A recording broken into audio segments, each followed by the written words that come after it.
In 1882, the entire citizenry of Redemption Hollow, Arizona, vanished without a warning during the night. 37 households disappeared entirely, leaving no evidence behind by the time territorial investigators finally arrived. Upon inspection, officials discovered an inscription carved into the church's wooden altar that compelled them to keep all documentation suppressed for more than 100 years. Tonight, we are disclosing the findings from those subterranean vaults and explaining why the family's doctrine of deliverance required the consumption of more than mere sacramental bread and wine. Before we delve further into the chronicle of Redemption Hollow and the grim enigmas that festered beneath its religious facade, be warned that this content is intended only for those possessing the fortitude to face the darkest, most avoided segments of American history. If you are among the few capable of confronting these suppressed realities, please subscribe and share your location in the comments. This circle is dedicated to those seeking obscured historical truths, and we wish to identify where our fellow researchers are based. Now, we journey into the gloom of the Arizona territory, where the cost of salvation was a price no human spirit should be forced to endure.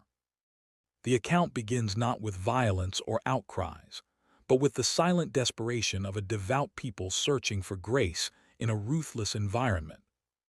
Redemption Hollow was absent from most territorial records, and with good cause. Tucked away between the Salt River Valley and the Superstition Mountains, this colony of roughly 400 people existed in a profound isolation that tended to produce either holy men or monsters. Established in 1847 by Ezekiel, a self-styled Methodist minister escaping a mysterious controversy in Missouri, the village drew settlers who had their own motives for vanishing into the wilderness. The reality regarding Ezekiel's flight from Missouri would have appalled his Arizona congregants had they uncovered the facts hidden within incinerated parish logs and secret burial sites. Reverend Ezekiel had led the Harmony Methodist Church in Independence, Missouri, for 7 decades before doctrinal conflicts prompted his sudden departure. These disagreements stemmed from his view of the Eucharist, which had shifted from a symbolic ritual to something significantly more literal and macabre. The concluding event in Missouri took place during the brutal winter of 1846, when several of Ezekiel's parishioners vanished in a relentless snowstorm. When their remains were found the next spring, the local sheriff observed distinct signs indicating systematic butchery rather than the work of wild animals. Ezekiel's defense, that dire conditions forced the faithful to make horrifying choices to stay alive, failed to convince either the law or his church superiors. He fled for the Arizona territory only weeks before formal indictments were issued. The family estate loomed over Redemption Hollow like a bastion of piety. Constructed from red sandstone taken from nearby bluffs, the primary church was large enough to house the entire populace. Meanwhile, the neighboring family manor sat on 3 acres, linked to the sanctuary by a series of hidden tunnels that Ezekiel maintained were used for confidential spiritual guidance. Unknown to the townspeople, these passages led to vaults carved precisely into the desert stone, forming a maze intended for activities that would make the tortures of the Spanish Inquisition seem compassionate. The assembly of these underground works started during the town's inaugural winter, when Ezekiel persuaded his flock that fortified bunkers beneath the church were vital for safety against Apache incursions. Laboring in secret rotations, groups of men hauled away massive amounts of earth and stone to create rooms joined by tight corridors that could be locked from within. While the stated goal was collective security, the true architecture was designed for incarceration, torment, and the industrial-scale disposal of bodies. Ezekiel's spouse, Miriam, gave him 7 children, but it was Jeremiah, their firstborn, who inherited his father's magnetic aura and his craving for total dominance. From a young age, Jeremiah exhibited a disturbing blend of brilliance and malice, coordinating complex games for the local children that inevitably resulted in someone being tormented for perceived slights. By his teenage years, He was assisting his father with counseling in the hidden vaults, displaying a natural talent for mental coercion that even Ezekiel admired. When Ezekiel perished under suspicious circumstances in 1855, with rumors ranging from poisoning to act of God, Jeremiah had already secured his position as the community's absolute leader. At age 26, he held a sinister charm that could frame homicide as an act of compassion. Using a methodical approach, he turned his father's erratic cruelty into a structured system for removing anyone who challenged rule.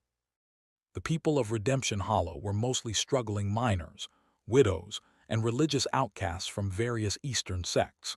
They arrived in search of spiritual peace or material wealth, though they often had to settle for mere existence. The Apache conflicts of the 1850s had devastated many families, leaving them desperate for the security only they appeared able to provide. Instead of safety, they found oppression masked as holiness, maintained through financial bondage and carefully managed intimidation. Jeremiah's version of Methodist theology had almost no connection to traditional teachings. He instructed that immorality was a physical blight that could only be removed through increasingly harsh acts of self-punishment. Small mistakes led to public shamming and starvation, while more significant faults required confinement in the cleansing rooms under the sanctuary. However, for those accused of what Jeremiah called spiritual atrocities, he claimed only total purification could save them and the rest of the town. The local economy was entirely controlled by the family's obscure fortune. They possessed the grain mill, the general store, and the solitary well that remained productive even during severe droughts. Jeremiah asserted this wealth was a sign of holy approval, yet the true origin of their money was kept secret. Land titles and financial ledgers indicated that their growth perfectly matched the disappearance of previous owners, implying that killing had been both a lucrative and a holy endeavor for the family. October 13, 1858 became the date that split the history of Redemption Hollow in two.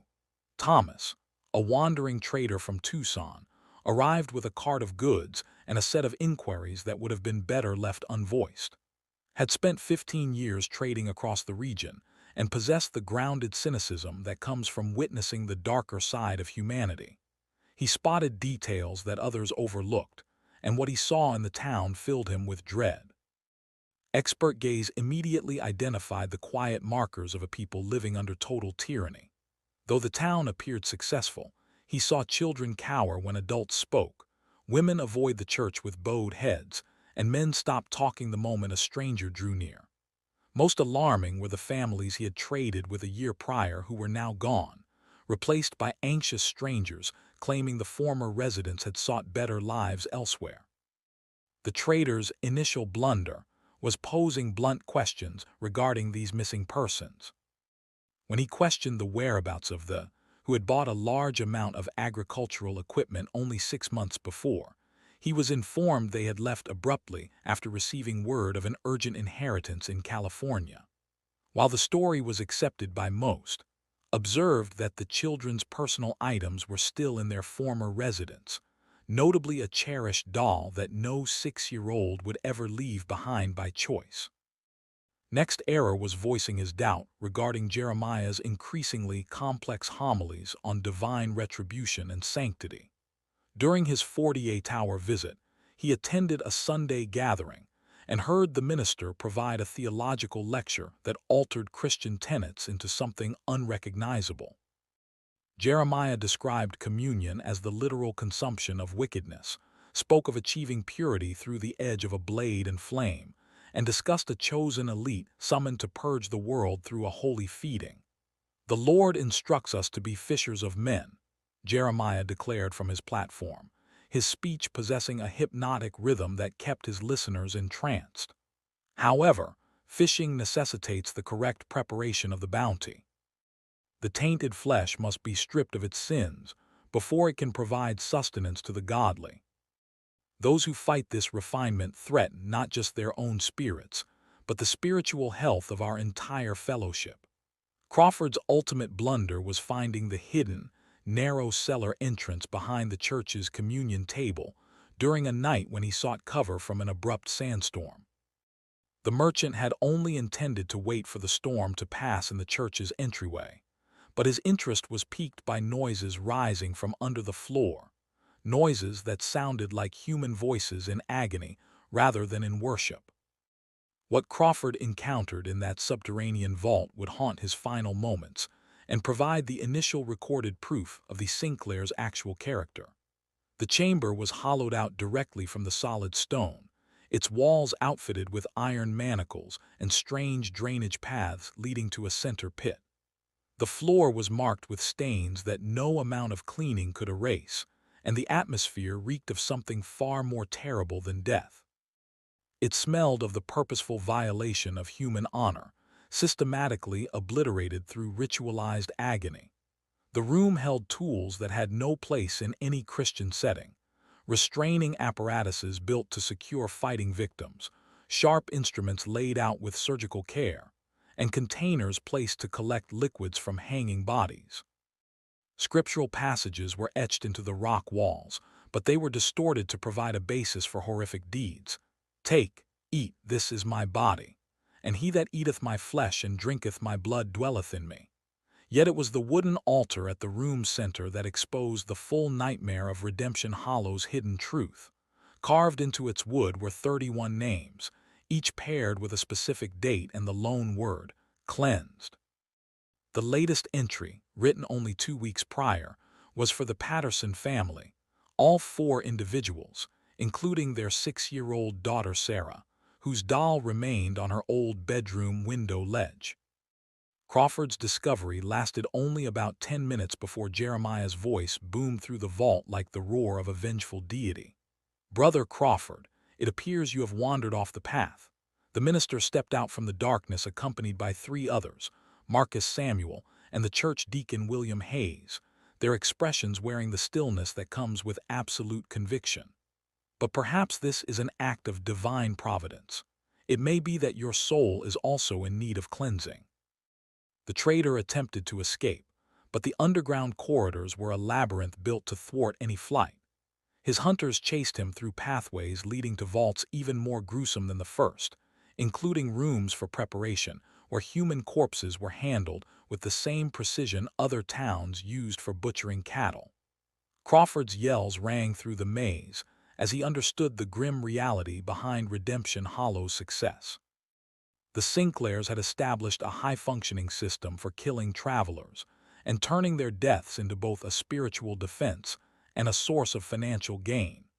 The merchant's cries persisted through the corridors for 3 full days and nights, though the townspeople were informed he was battling desert fever and needed deep spiritual restoration. Those with the courage to walk near the sanctuary during those October evenings claimed to hear noises no human voice should produce, accompanied by Jeremiah's voice reciting scriptures in tongues that existed before Christianity, mingled with sounds suggesting medical operations performed without numbing agents. On the 4th day, Jeremiah proclaimed that Brother Crawford had reached total spiritual purity and had left for California, carrying recommendations to other faithful.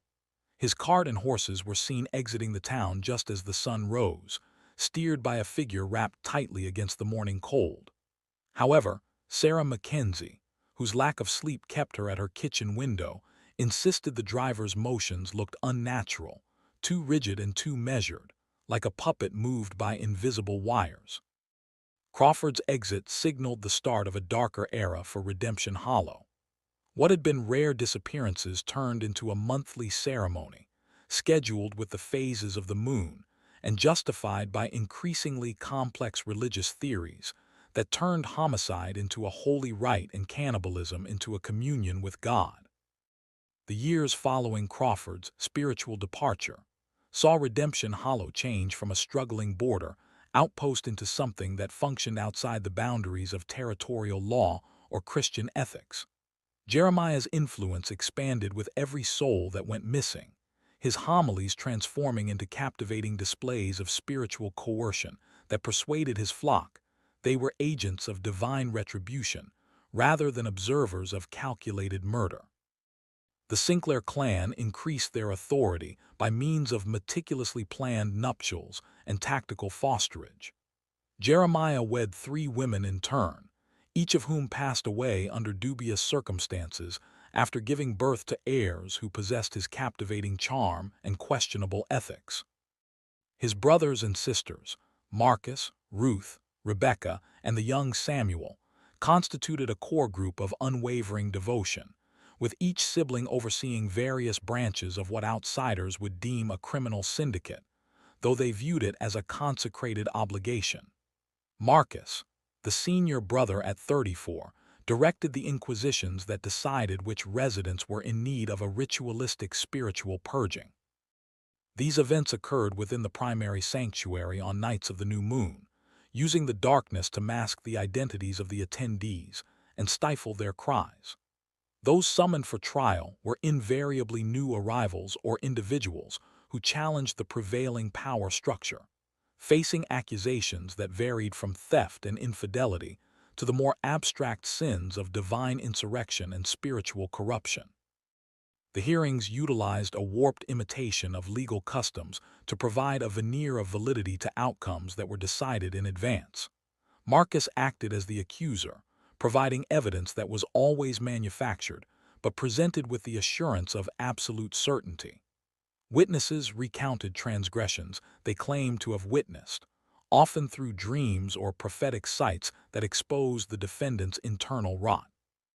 The panel of judges was comprised of parishioners whose own continued existence was tied to their willingness to convict others, establishing an environment where showing compassion was essentially a death warrant for the juror. Ruth, now 28 and endowed with a bookkeeper's precision, oversaw the logistical details of the vanishings. She made certain that those who went missing had plausible cover stories, that their assets were distributed in a manner that increased the village's reliance on the Sinclair's charity, and that any proof of their prior life was methodically wiped away.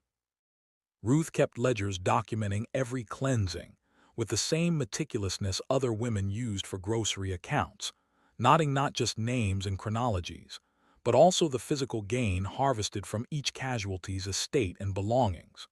Her logs demonstrated the mechanical effectiveness of the Sinclair business.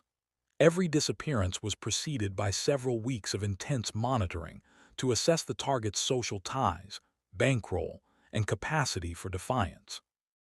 Households with offspring were singled out during the school season when the youths could be more easily managed. Unattached adults were chosen during the winter months when a story about traveling seemed most believable. Even the timing of these departures was scheduled to match the arrival of stagecoaches or the patterns of seasonal relocation. Rebecca, the youngest female at 25, acted as the clan's theological mouthpiece, weaving religious excuses for increasingly gruesome deeds. She asserted she received holy revelations that unmasked the secret sins of neighbors and the exact purgation rites needed for their redemption. Her prophecies always happened to target those who owned profitable land or presented a possible risk to the Sinclair's power. Yet her oratory was so persuasive that even those with doubts found themselves second-guessing their own minds. Rebecca's doctrinal shifts changed cannibalism from an act of extreme desperation into a holy sacrament. She taught that eating the flesh of the spiritually tainted permitted the virtuous to ingest and cancel out their wickedness, halting the spread of sin throughout the village. This ideology provided the basis not just for homicide, but for the meticulous carving and sharing of human remains as holy components in monthly blood bond banquets that trapped the entire town in a web of mutual guilt. Young Samuel, who was only 14 when Crawford went missing, showed the most alarming talent for the family's grim trade, while his elder siblings handled the mechanics of killing. Samuel had an innate grasp of mental coercion that let him pick out future victims weeks before any formal charges were brought. He held his father's charisma, but lacked even the pretense of a moral conscience, welcoming depravity with the raw passion of a youth untouched by regret or hesitation. Samuel's area of expertise was bringing children into the family's inner circle through a mix of rewards, intimidation, and calculated grooming that made violence seem like a normal part of religious service. He set up youth programs that featured pretend trials and disciplinary rites, training the village's children to see pain as a vital form of purification and to inform on suspicious acts within their own homes. By 1865, Samuel was in charge of a web of child spies who provided intricate details on every house in Redemption Hollow. The subterranean vaults under the sanctuary grew during this time, forming a maze of purification rooms tailored for various modes of spiritual washing. Some rooms were equipped only with manacles and floor drains for standard questioning and killing. Others contained more specialized machinery for forcing admissions of guilt, or extending the duration of agony for the sake of a complete soul cleansing. The newest additions were processing stations where human corpses were prepared for eating, fitted with butchering tables, storage gear, and ovens that would have been the envy of professional meat cutters. However, it was the Covenant Chamber that demonstrated the true depth of Redemption Hollow's depravity. It was here the Sinclairs performed their most sacrilegious change, the conversion of murder victims into communion wafers for their monthly blood bond feasts. What started as a metaphorical cannibalism turned into the literal eating of flesh, defended by warped readings of the sacrifice of Christ and the requirement for total spiritual oneness among the congregation. The monthly blood bond feasts became sophisticated rituals that blended sacred rites with a community banquet. Jeremiah would open with sermons on the theological necessity of consuming sin via the bodies of the tainted, while Ruth managed the carving of the holy elements in the hidden kitchens. Rebecca conducted prayers of thanks for the individuals whose deaths allowed for the town's cleansing, and Samuel coordinated the younger members to guarantee their eager participation. The territorial government received infrequent reports of people going missing near Redemption Hollow, but these probes always ended with the same conclusions.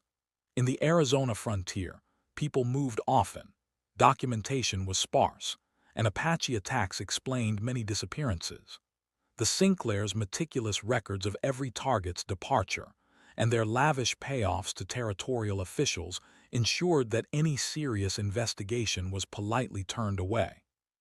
By 1870, Redemption Hollow had reached a balance of fear that fed the Sinclairs' desires while allowing the town to survive.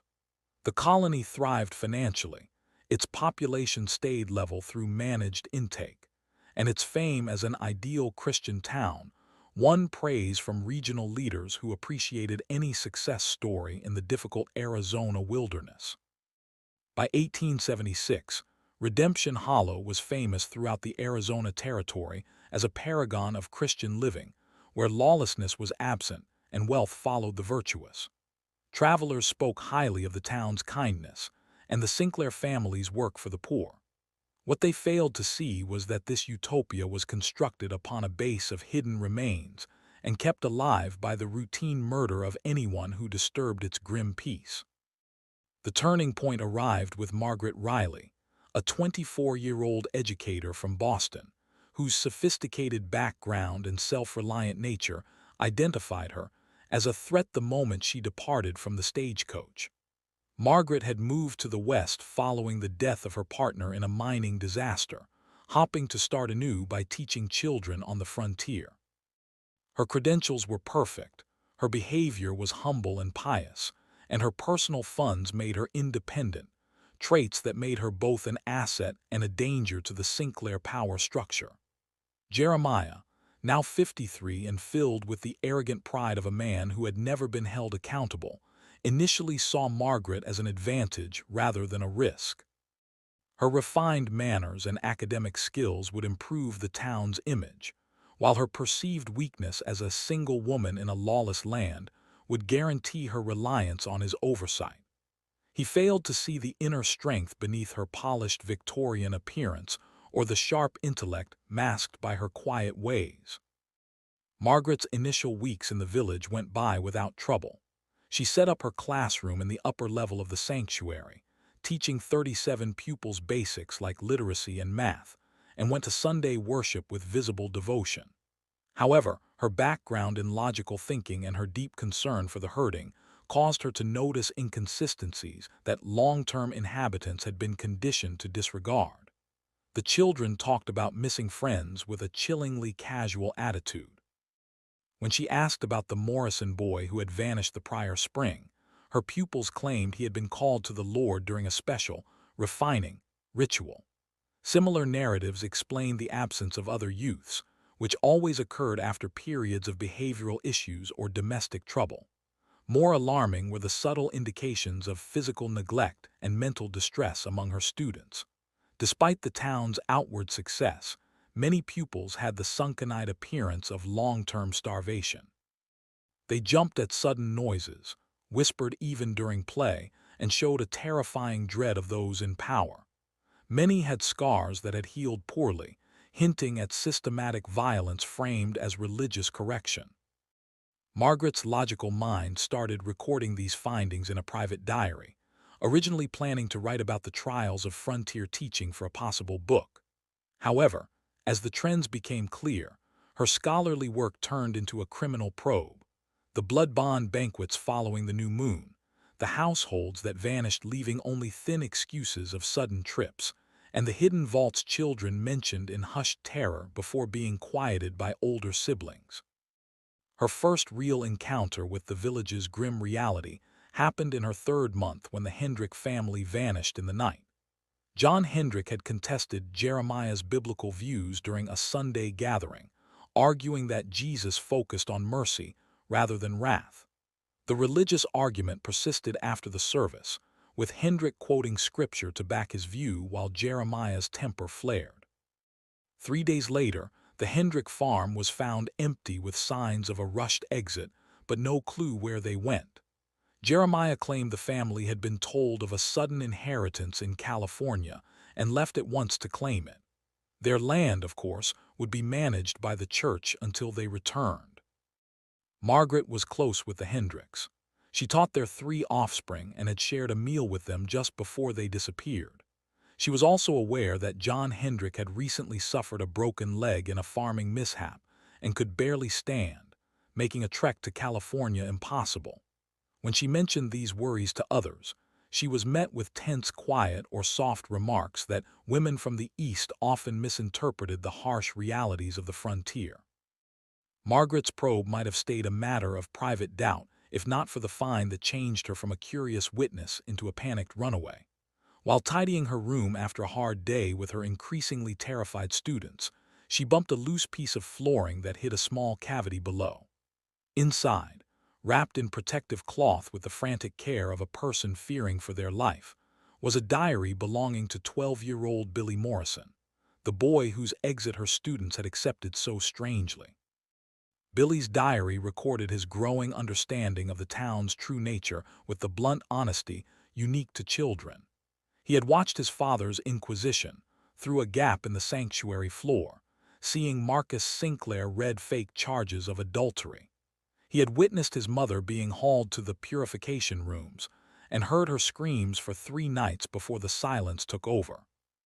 Most horrific of all, he had peeked through his window at night to see figures moving between the church and the graveyard before dawn, hauling packages that were too big to be gear and handled with too much care to be anything but human remains. The final pages of the diary described Billy's realization that he was next. Jeremiah had started asking sharp questions about his faith and his duty to honor his parents' sacrifice through total compliance. Other youths had told on Billy for his hesitation to join certain church rites, labeling him as tainted by his family's sins. His last entry, written the night he vanished, was a desperate warning. If anyone finds this, know that we didn't leave.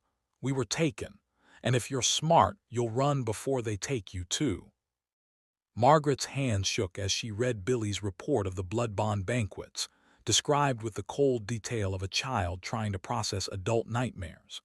These events were not symbolic. They were the literal consumption of past victims, defended by sermons that turned cannibalism into a holy act.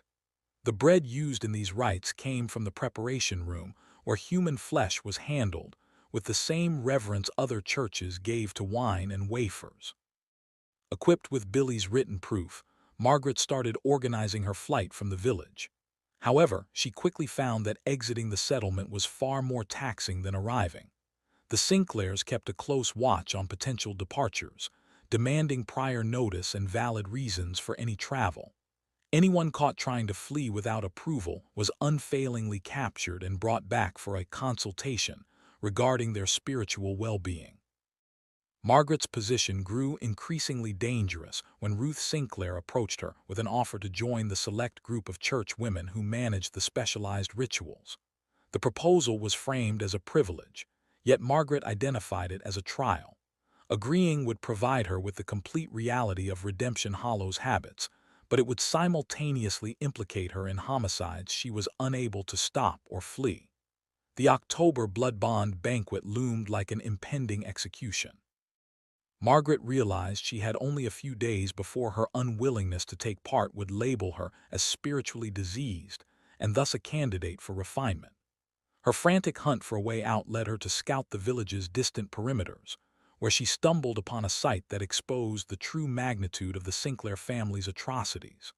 Tucked away in a box canyon 3 miles from the settlement, Margaret found what was essentially a house of bones masquerading as a holy grove. Scores of skulls were arranged on meticulously built rock ledges, each featuring engraved text including names, chronologies, and spiritual ratings.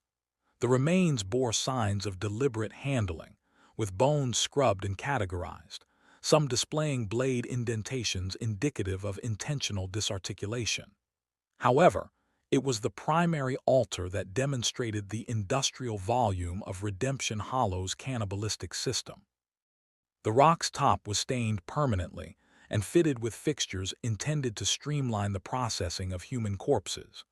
Grooves channeled bodily fluids into containers, while specialized gear was laid out with the meticulousness of a doctor's tools. This was not a location for random ritualistic killing, but a site for a methodical human harvest managed with corporate-like precision. Margaret's final evening in Redemption Hollow began with the sound of approaching steps and the absolute certainty that her probe had been found out. Peering through her cabin's glass, she observed torches shifting through the village like a pack of wolves on a hunt, while Jeremiah's voice boomed from the sanctuary's belfry, summoning the congregation to an emergency cleansing rite. The subject of their spiritual scrutiny was not identified by name, but Margaret was aware she was the night's offering to their distorted concept of holy retribution. The struggle that would either liberate Margaret Riley or add her identity to the wooden altar began at midnight on October 30th, 1876, when the final sane person in Redemption Hollow fortified herself inside the schoolhouse to wait for the certain attack. Through the window panes, she watched the entire community move with the synchronized precision of predators, their flames forming a circle of light that slowly closed in around her sanctuary like a rope tightening around the neck of the doomed. Jeremiah's voice thundered across the town, no longer maintaining the facade of logical conversation. The mask of a kind religious leader had dropped entirely, unmasking the megalomaniacal cannibal who had spent decades framing murder as a holy obligation. Sister Riley, your arrogance has infected this sacred town for far too long, yet our compassionate Creator provides grace even to the most tainted spirits. Step out of your own accord, and your refinement shall be quick. Fight us, and we will be forced to draw out the impurity slowly, as fits such a defiant transgression. Margaret had employed her last moments of autonomy to record every detail she had uncovered regarding the Sinclair family's outrages, producing several duplicates of Billy Morrison's diary along with her own findings. She had stashed these files throughout the school building and buried extra copies in various spots around the village, hoping that if she failed to escape and bring the reality past Redemption Hollow's edges, the evidence might endure to reveal the nightmare when outsiders eventually looked into her disappearance. Her answer to Jeremiah's final demand rang through the town with the precise articulation of a teacher correcting a particularly difficult pupil. I am aware of what you truly are, Jeremiah Sinclair. I know of the 37 spirits whose names are etched in your vault of nightmares. I know about Billy Morrison, the Hendrick family, Thomas Crawford, and every other person you have slaughtered and eaten in your sacrilegious rites. And I know that the Lord's actual retribution is coming for you, not through your distorted ceremonies, but in the eternal suffering meant for those who pervert his message to excuse their cannibalistic cravings. The siege started with hollow promises of compassion and quickly turned into threats against the community. Marcus Sinclair declared through a megaphone that Margaret's refusal to give in was putting the spiritual health of the entire village at risk, specifically the youths in her care. If she persisted in her defiance, the cleansing ritual would grow to include any pupils who might have been tainted by her Eastern ideas and her rebellious interrogation of the established religious power. "Do you hear that, Miss Riley?" Samuel Sinclair's youthful voice held a terrifying glee that made his warnings even more haunting. "Young Emma Patterson is right here next to me, and she is sobbing because she fears you have made her spirit unclean with your sinful thoughts. Don't you agree she deserves to be washed correctly? We could begin with her if you like. Youths refine so much more quickly than stubborn adults." This intimidation shattered Margaret's plan to stay passive. She had spent a quarter of a year witnessing the methodical ruin of the blameless in Redemption Hollow, recording outrages that would shock a polite world while feeling unable to stop them. However, the thought of children being hurt for her resistance turned her dread into a righteous rage. She decided that if her death was certain, she would at least force the Sinclairs to reveal their actual character before witnesses who might live to tell the tale. Margaret's retort pierced the midnight air like a sword of holy truth. "You wish to speak of infection, Jeremiah. Let us talk about the true origin of rot in this town. Tell your congregants about Missouri. Inform them of the church members you slaughtered during that snowstorm.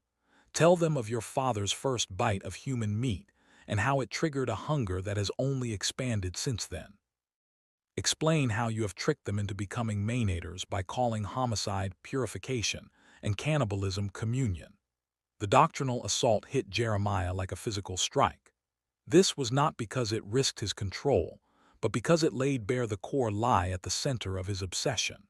For nearly 30 years, he had fooled himself into believing that cannibalistic homicide was a holy service, and that eating the flesh of the pure refined his own tainted spirit.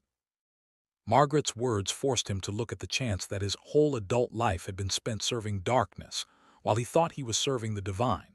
His answer unmasked the insanity hiding behind his magnetic personality, the total moral reversal that permitted him to view killing as kindness and cannibalism as a holy rite. "You presume to use the Lord's name, you Eastern harlot.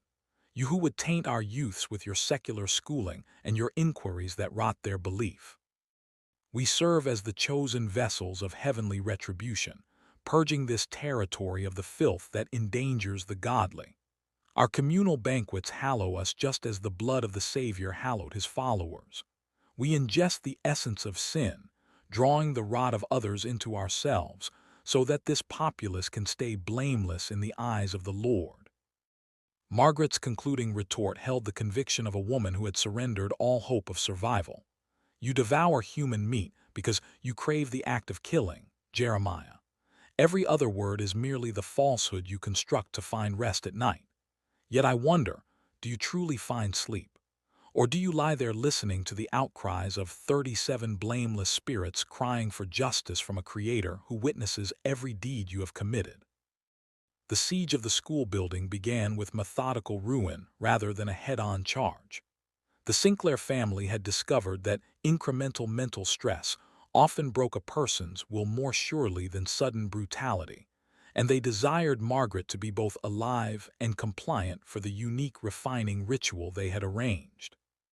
They ignited Margaret's private effects outside the windows, pulverized the educational tools she had transported from Boston, and began slaughtering farm animals within her view, all while detailing with graphic clarity exactly what they intended to do to her person once she gave in. Ruth Sinclair added her voice to the mental cruelty with the detached accuracy of a clerk tallying debts. We have already readied the refining vault for you, Margaret. The manacles are adjusted specifically for your slight eastern stature, and we have honed the blades to guarantee precise incisions. Your meat will sustain this town for many weeks, and your skeleton will join the others in our hallowed grove. Your death will provide for the godly and wash your tainted spirit clean. However, Margaret had utilized her final hours of autonomy for more than just writing reports.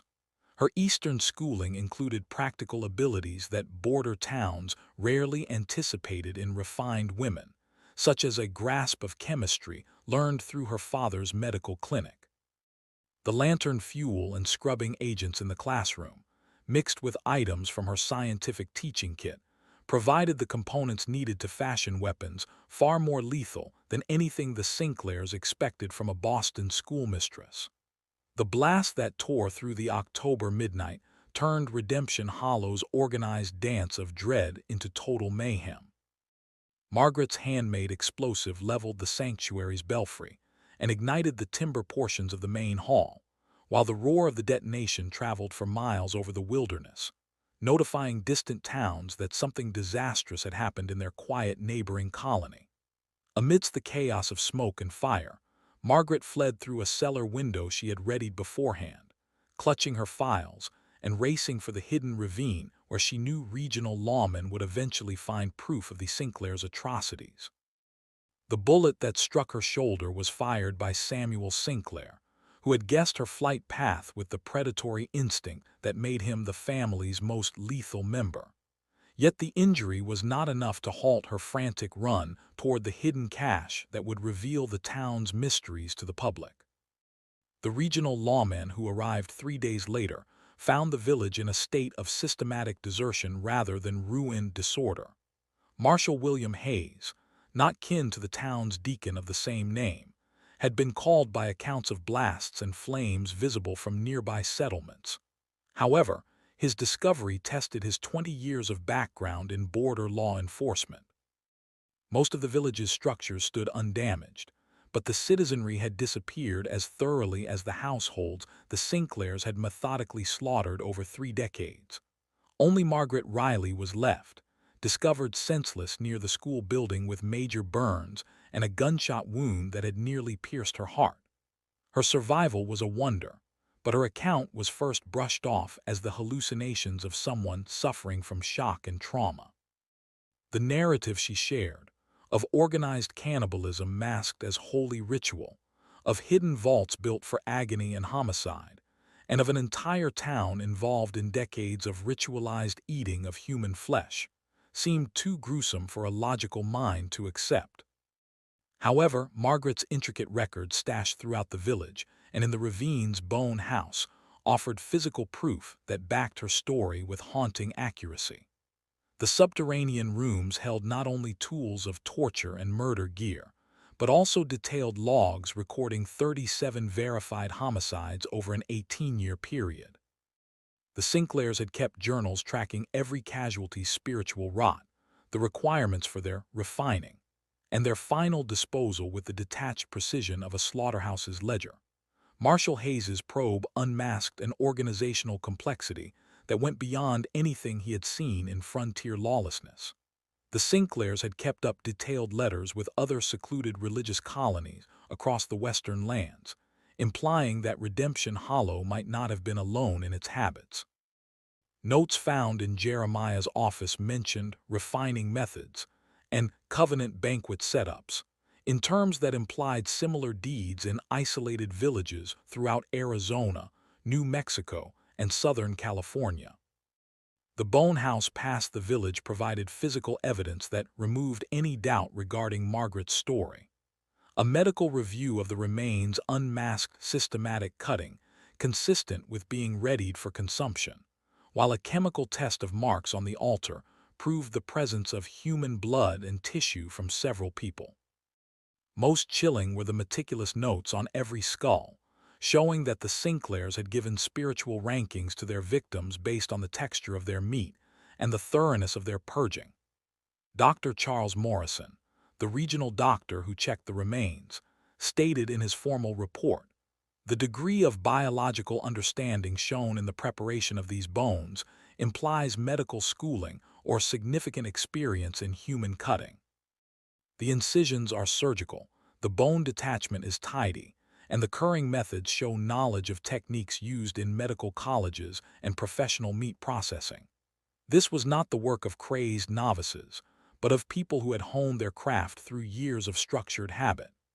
Yet the true nightmare of Redemption Hollow was found not in the physical proof of killing and cannibalism, but in the mental records the Sinclairs had kept.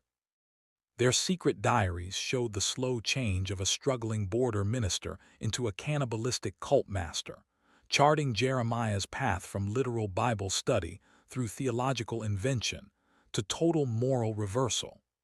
Every log showed him becoming more certain that his atrocities were a holy service, and that eating human meat purified his spirit and shielded his town from religious rot. The religious manuscripts of Rebecca Sinclair were especially alarming, featuring intricate defenses for the act of cannibalism that drew upon ancient heathen customs, medieval heretical writings, and distorted views of Christian theophagy. Her research indicated a deep dive into historical instances of ritualistic human consumption, implying that the Sinclairs had intentionally sought and tailored traditions from societies that regarded the eating of humans as a consecrated task rather than a felony. The ultimate end of the Sinclair clan itself stayed as one of the probe's most unsettling enigmas. Even with thorough hunts across the Arizona Territory and nearby zones, none of the lead perpetrators were ever caught or identified among the casualties. Some researchers argued they perished in the schoolhouse blast and subsequent inferno, their remains lost in the fire they had helped ignite. Others proposed they had fled to Mexico or California using false names, perhaps embedding themselves in other secluded hamlets where their rituals could persist without oversight. The most alarming hypothesis, supported by Margaret's account of their final words and the notes found in their desks, was that they had moved further into the wilderness to found a new colony where their habits could thrive away from regional law. Several accounts from Apache scouts mentioned deserted mining outposts, showing markers of recent use and disturbing changes to the buildings, including subterranean vaults like the ones discovered in Redemption Hollow. Marshall Hayes followed these clues for months, yet the vastness of the region and the Sinclairs' clear talent for hiding made their apprehension impossible. His concluding statement remarked, "The Sinclair clan has shown a capacity to build and lead a criminal syndicate of unmatched complexity and dread. Their flight implies advanced preparation and assets that go beyond typical frontier means. All regional lawmen should be on the lookout for similar trends of town building, social seclusion, and odd disappearances that might signal the revival of their rituals elsewhere." Margaret Riley survived her wounds, but never truly moved past her time in Redemption Hollow. Her bodily injuries closed within months, yet the mental anguish of seeing organized cannibalism, framed as holy worship, stayed with her for the rest of her days. She went back to Boston, spending decades working for charities focused on shielding youths from spiritual mistreatment and helping police identify the indicators of cult-like coercion. Her intricate report on the Sinclair family's atrocities became a secret file within regional and later national law enforcement, mentioned in training guides regarding cult dynamics, and used to spot similar trends in other secluded towns. The case documents stayed hidden for over 50 years, made public only after scholars of religious radicalism in the American West requested access to historical records to help grasp the mental triggers that permit organized cruelty within faith-based groups. The village of Redemption Hollow was formally dissolved, its structures left to rot in the desert sun, while the ground was marked as unfit for use. Local Apache groups, who had always shunned the site claiming it was infested with vengeful ghosts, continued to steer travelers away from the derelict halls. Their spoken histories, shared through the ages, told of white settlers who had violated the laws of nature by eating their own and whose rot remained in the very earth. A few tries were made over the following years to move back into the zone, but none lasted more than a short time. Households spoke of constant bad dreams, children wouldn't sleep by themselves, and animals showed odd traits that hinted at lasting environmental rot. By 1890, even the most desperate settlers shunned the area, and regional maps began leaving Redemption Hollow out of formal records. This mystery illustrates how seclusion and total control can turn belief into madness, and a place of refuge into a slaughterhouse. The Sinclair family's atrocities were not the result of an abrupt insanity, but a slow moral decay defended by increasingly warped views of holy intent. Their capacity to hide their habits for decades while maintaining a mask of Christian dignity shows the peril of spiritual power when paired with physical isolation and a town's reliance on its leaders. What is your perspective on this account? Do you feel all the facts were brought to light, or do you suspect there are still enigmas hidden in the Arizona sands? Share your thoughts below. If you found this story compelling and want more grim accounts like it, subscribe, ring the bell, and tell someone who enjoys a good mystery. We will see you in the next installment. Present-day researchers have sometimes tried to find the remains of Redemption Hollow, guided by Margaret Riley's specific location markers, and the hope of finding more proof of the Sinclair's deeds. Yet the wilderness has a habit of taking back deserted spots, and moving sands have hidden most markers of the village under decades of gathered stillness. Perhaps that is for the best. Some mysteries are too perilous to touch, and some cravings are too horrific to chance waking once more.